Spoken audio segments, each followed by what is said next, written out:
Oke, baik. Sebelumnya izin memperkenalkan diri. Nama saya Sayuma Degita Falufi dari Program Studi Teknologi Rekayasa Internet dengan NPM 24782030. Di sini saya akan membuat video hands-on dari mata kuliah Jaringan Komputer 3, yaitu pada NetAcad CCNA pada modul 6.2.7 dengan judul Packet Tracer Investigate NAT Operation. Nah, di sini bisa kita lihat untuk paket tracernya bisa langsung kita unduh aja karena di sini saya sudah download, jadi kita langsung ke paket tracernya. Nah, tampilannya seperti ini, yang dimana ini ada topologi dan di sebelah sini itu ada addressing table, object device, skenario serta instructionnya. Nah, mungkin di sini kita akan coba untuk mengerjakan pada modul ini, yang dimana kita akan bahas satu persatu ya. Jadi untuk tujuan pada modul ini itu ada beberapa tujuan atau object device-nya. Untuk part 1 itu adalah investigate NAT operation across the internet atau menyelidiki operasi net di seluruh internet ya. Lalu bagian 2 itu adalah menyelidiki operasi NAT di internet, dan bagian 3 conduct further investigation. Jadi kita akan melakukan investigasi lebih lanjut lagi. Nah, untuk skenario-nya bisa kita lihat di sini itu ada saat sebuah frame melewati jaringan, alamat MAC itu bisa saja berubah. Nah, alamat IP juga itu bisa berubah ketika sebuah paket itu diteruskan oleh perangkat yang dikonfigurasi dengan NAT. Nah, dalam aktivitas ataupun praktikum ini, kita itu akan menyelidiki apa sih yang terjadi pada alamat IP selama proses NAT tersebut berlangsung, seperti itu. Nah, mungkin di sini kita langsung saja ke instructionnya. Tapi di modul kali ini itu berbeda pada modul sebelumnya karena di sini tidak ada completion, jadi kita tidak ada target yang harus kita penuhi. Saat kita lihat di check result ini juga di assessment items ini sudah tercentang.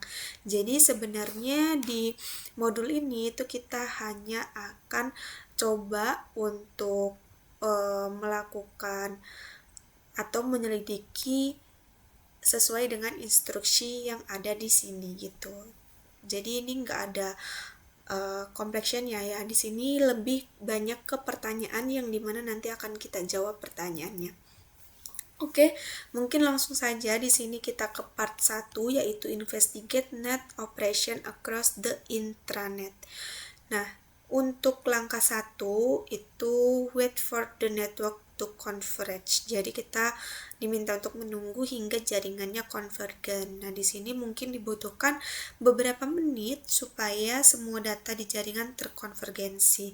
Di sini kita bisa mempercepat waktunya dengan klik fast forward ini. Seperti itu. Oke, selanjutnya pada step 2 atau langkah 2, generate an HTTP request from any PC in the central domain. Oke, di sini kita akan membuat permintaan HTTP dari PC manapun yang ada di central domain. Nah, kalau misalkan kita lihat di topologi, central domain itu ada di bagian ini. Sebentar. Oke, ke record ya. Oke, selanjutnya kita akan lakukan secara bertahap. Untuk bagian A, switch to simulation mode and edit the filters to show only HTTP request. Jadi kita akan beralih ke mode simulation di sini, lalu kita akan edit filters. Setelah itu kita akan mengubah supaya hanya menampilkan permintaan dari HTTP. Jadi di sini kita centang yang HTTP. Oke, ini HTTP-nya sudah tercentang. Selanjutnya kita diminta untuk membuka web browser pada salah satu PC yang ada di central domain, yang dimana nanti kita akan mengetikkan HTTP brand server PKA. Di sini saya ke PC 1 aja, lalu kita ke desktop web browser. Di sini kita copy paste aja ya biar nggak salah.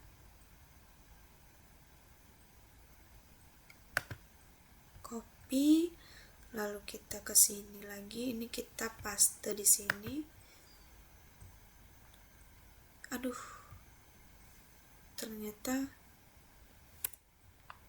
nggak ke copy ya dia. Oke, kita coba ketik aja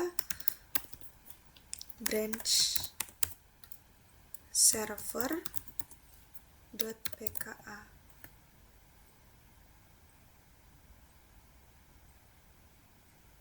Ini kita klik go.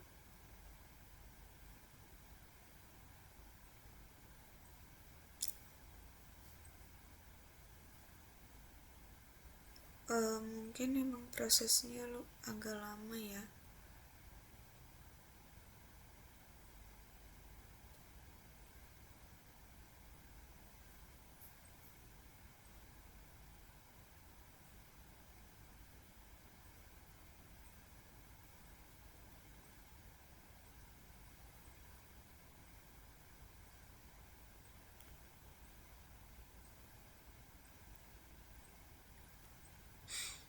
Untuk di bagian C itu kita bisa lihat di sini minimize the browser window.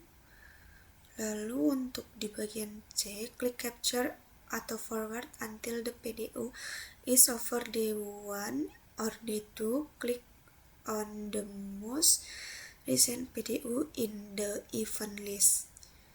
Oke, jadi kita diminta untuk klik capture or forward hingga PDU berada di atas D1. Ini bisa kita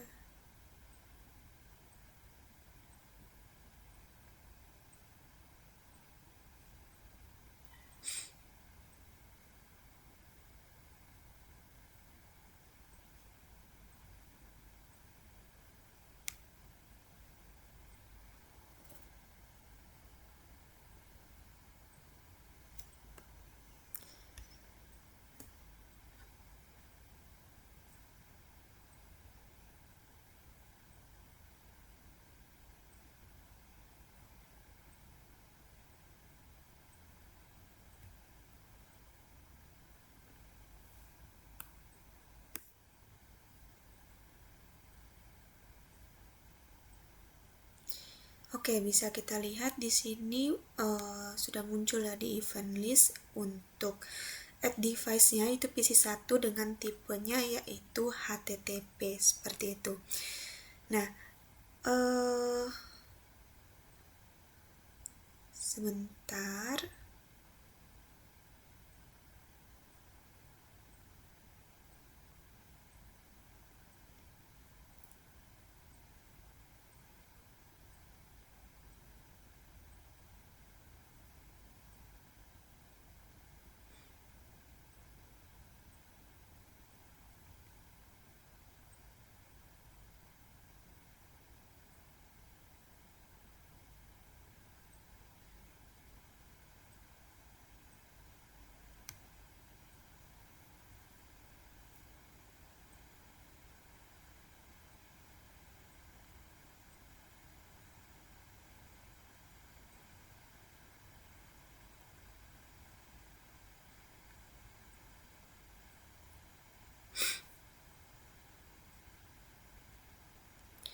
Oke, bisa kita lihat di sini ada pertanyaan ya. To what device does address belong? Jadi alamat tersebut itu milik perangkat apa saja. Nah, kalau kita lihat di bagian ini di outliersnya ini di layar 3 itu source-nya itu adalah IP 10.2.0.4 dan destination-nya yaitu 64.100.200.1 yang dimana itu dari PC1 ya, bisa kita lihat karena tadi emang kita lihat di PC1 seperti itu. Oke, selanjutnya di bagian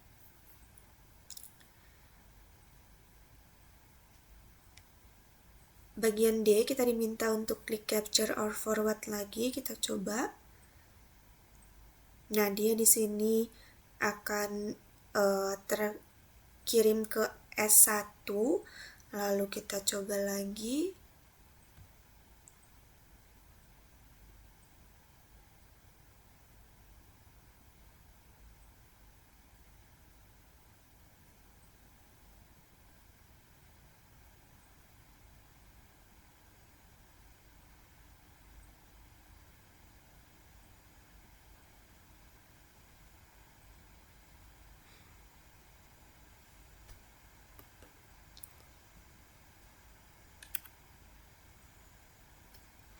Nah, ini sudah berada di atas R2 ya, yang dimana dia sudah di intranet. Kalau kita lihat di sini, sebentar.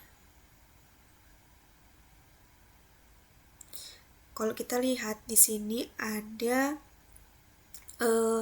outliersnya di layar 3 itu IP search-nya itu adalah 64.100.100.3 dan destination-nya itu ada di 172.16.03. Nah, untuk di in layers-nya di sini bisa kita lihat di layar 3 itu search-nya ada di 64.100.100.3 dan destination-nya ada di 64.100.201, yang dimana itu merupakan alamat pertama yang tidak ditetapkan ke interface, yang dimana R4 itu adalah alamat keduanya, seperti itu. Oke, selanjutnya kita masuk ke R2. Di sini di bagian bisa kita lihat masuk ke R2 dari CLI menggunakan kata sandi kelas. Oke, kita ke R2.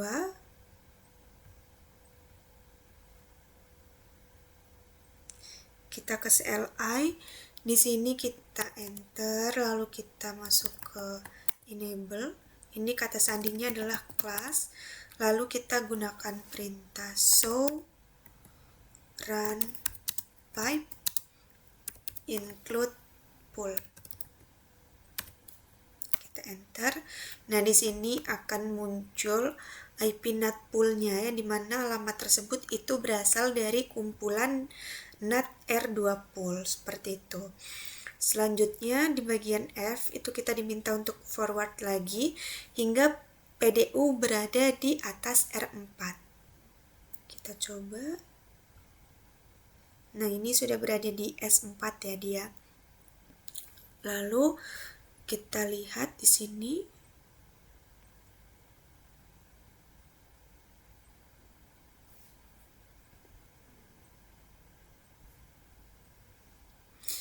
Nah, kita lihat di in layers di layar 3 itu source IP-nya adalah 64.100.103 dan destination-nya itu adalah 172.16.03, yang dimana alamat pertama itu berasal dari R2 pool di R2, kemudian brand server.pka itu adalah alamat keduanya, seperti itu.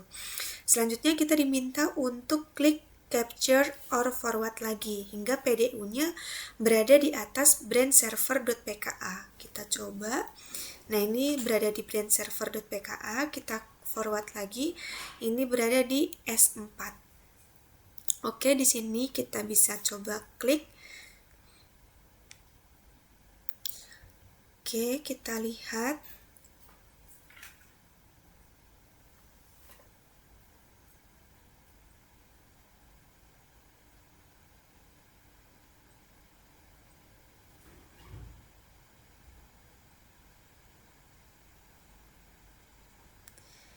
TCP-nya bisa kita lihat sebentar ya. Kita cari TCP-nya.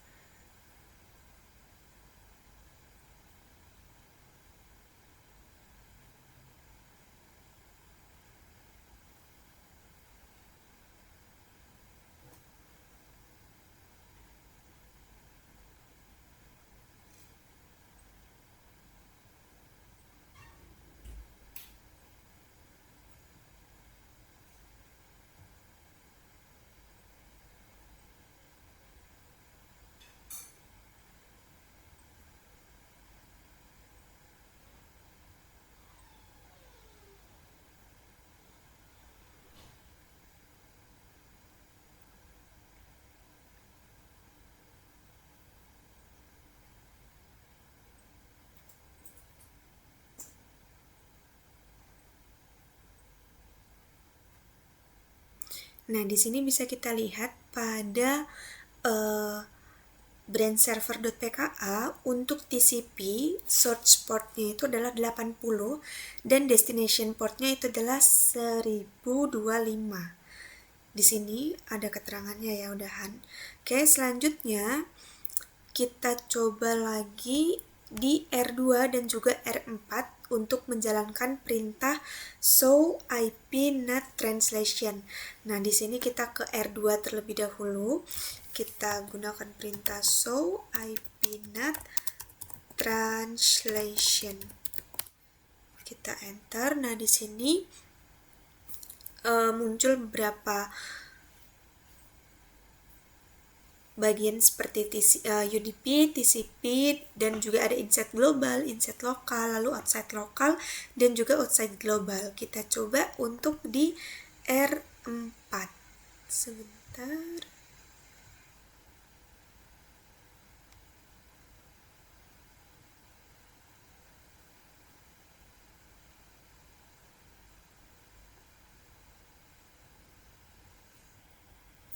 Kita ke CLI, lalu di sini kita enable. Kita gunakan passwordnya adalah class, lalu kita gunakan perintah show IP NAT translation. Kita enter. Nah, seperti ini. Kita lihat.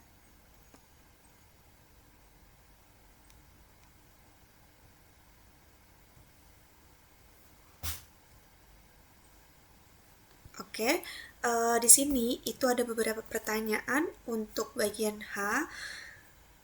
What do the inside local IP address have in common? Jadi, apa kesamaan dari alamat IP lokal internal tersebut?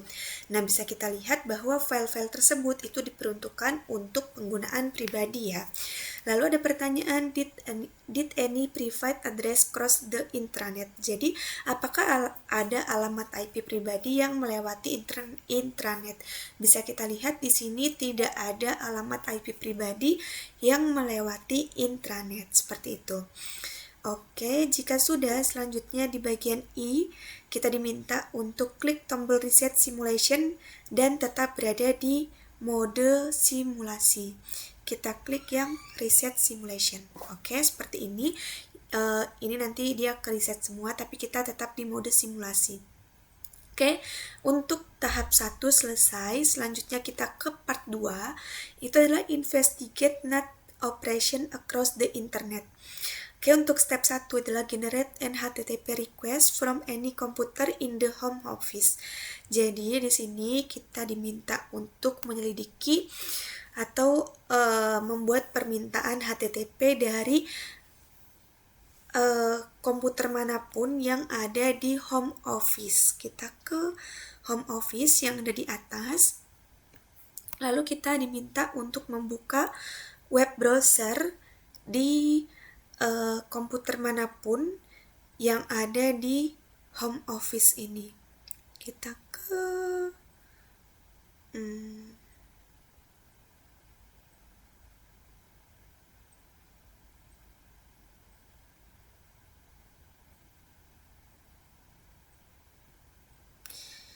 Oke, kita coba di home desktop ini ya. Kita ke desktop, lalu kita ke web browser. Di sini kita akan ketik http://centralserver.pka. Lalu di sini http://centralserver.pka. Kita go.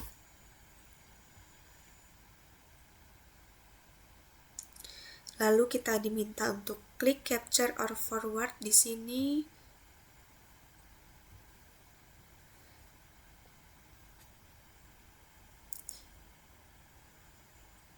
Hingga PDU berada di atas WRS.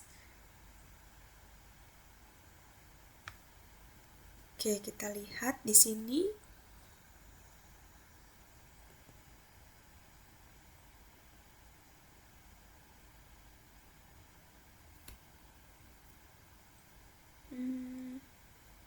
Sebentar.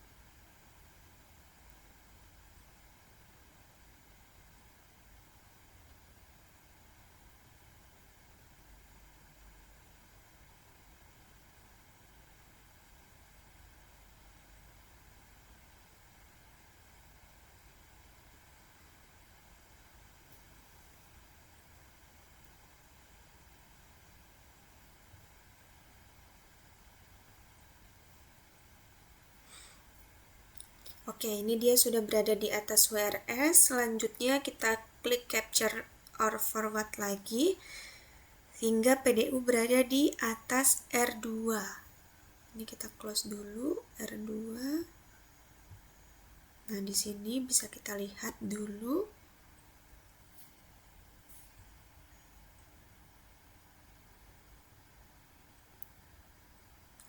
Oke, di sini ada pertanyaan untuk di atas R2 itu alamat-alamat tersebut milik perangkat apa saja ya, karena kita diminta untuk mencatat alamat IP sumber dan juga tujuan dalam paket keluar. Nah, ini bisa kita lihat di in layersnya. Di layer 3 itu source IP-nya adalah 64.104.2232 dan destination IP-nya adalah 10.10.10.2 yang dimana merupakan WRS dan juga central server.pka. Selanjutnya di sini kita close, lalu kita masuk ke R2 dengan menjalankan perintah show IP NAT translation. Oke, bisa kita lihat di sini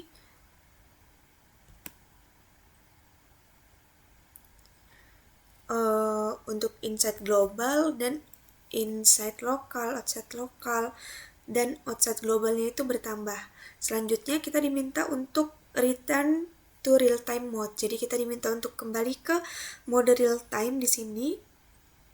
Lalu ada pertanyaan, apakah semua halaman web muncul di browser? Nah, di sini bisa kita lihat di browser itu muncul halaman web seperti ini. Jadi jawabannya itu adalah iya ya.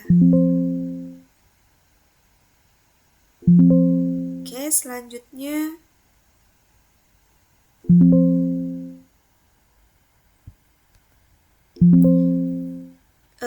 kita ke part 3, yang dimana part 3 ini adalah melakukan investigasi lebih lanjut, yang dimana kita akan melakukan percobaan dengan lebih banyak paket baik HTTP maupun HTTPS, dan di sini kita akan menjawab beberapa pertanyaan yang ada. Nah, di sini bisa kita mungkin langsung saja ya, di sini kita jawab beberapa pertanyaannya.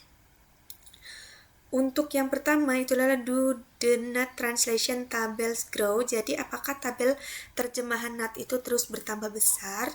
Jadi jawabannya itu adalah iya, itu akan ada entry tambahan seiring dimulainya percakapan baru. Selanjutnya di bagian nomor 2, does WRS have a NAT pool of addresses? Apakah WRS itu memiliki kumpulan alamat NAT? Jawabannya itu adalah tidak, karena ia menggunakan alamat IP yang sama untuk semua perangkat.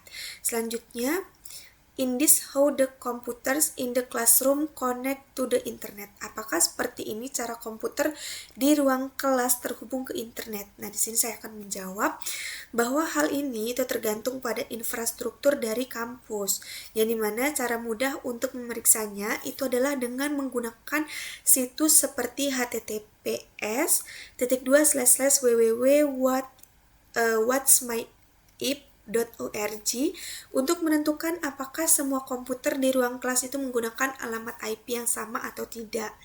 Selanjutnya, bagian selanjutnya itu adalah why does not use 4 columns of addresses and ports? Mengapa NAT itu menggunakan 4 kolom alamat dan port? Jadi kolom-kolom tersebut itu mencantumkan alamat global internal, alamat lokal internal, alamat lokal eksternal, dan alamat global eksternal. Selanjutnya, where are the network are inside global and inside local? Jadi di manakah letak jaringan-jaringan tersebut di dalam lingkup global dan juga lokal? Nah, jadi alamat lokal internal itu berada di LAN dalam setiap domain. Nah, makanya alamat global eksternal itu berasal dari tautan WAN ke internet dan juga intranet, seperti itu. Dan yang terakhir, on which device are NAT service operating? What do they have in common? Jadi layanan NAT beroperasi di perangkat apa saja dan apa sih kesamaan yang dimiliki perangkat-perangkat tersebut? Nah, jadi kesamaannya itu adalah WRS, R2, dan juga R4. Yang dimana they all connect internet lines to outside network that require routable IP addresses, seperti itu. Oke, di sini kita sudah sampai di penghujung part, yaitu sudah sampai ke part 3, yang dimana kita sudah selesai untuk menjawab dan juga melakukan